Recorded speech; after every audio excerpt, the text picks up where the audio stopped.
After a 16-year civil war, Mozambique's economy embarked on an upward trajectory with growth projections as high as 8.1%.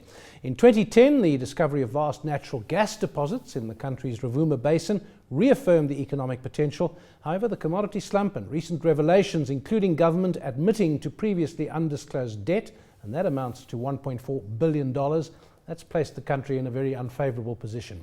Well, joining us now in studio to discuss Mozambique's outlook is Finweek journalist Jana Jacobs.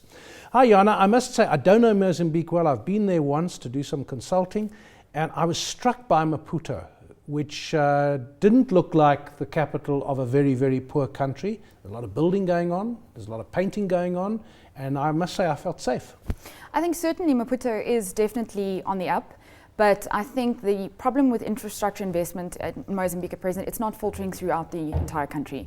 And speaking to a journalist when I was in Mozambique now, she says one of the huge issues that locals have is that infrastructure development is not really benefiting the local economies. So yeah, sure, go to Maputo and it's wonderful, but I don't think it's really a case study for the entire country at present. So give us the context here. They had a long civil war, I think longer than any other. 16 years. 16 years. There's still remnants of that legacy carrying on.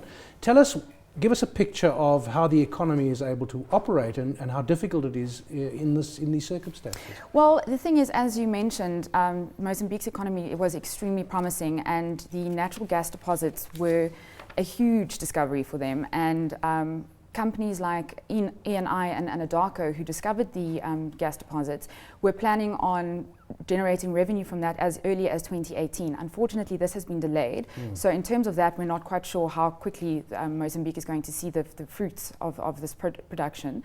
In terms of other aspects, external pressures are difficult on the economy. The commodity slump really did hurt them, and that's led to a depreciating currency, rising inflation due to droughts, and now inflation, foreign exchange reserves that have also fallen.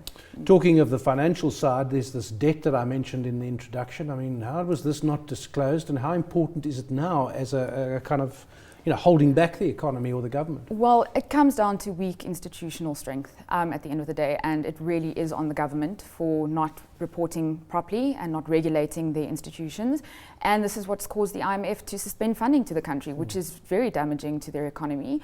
The most important step to take now is to repair the relationship with the IMF, and the government needs to prove that they are willing to remedy the situation, become more regulatory in their expenses, and so that investor confidence gets restored.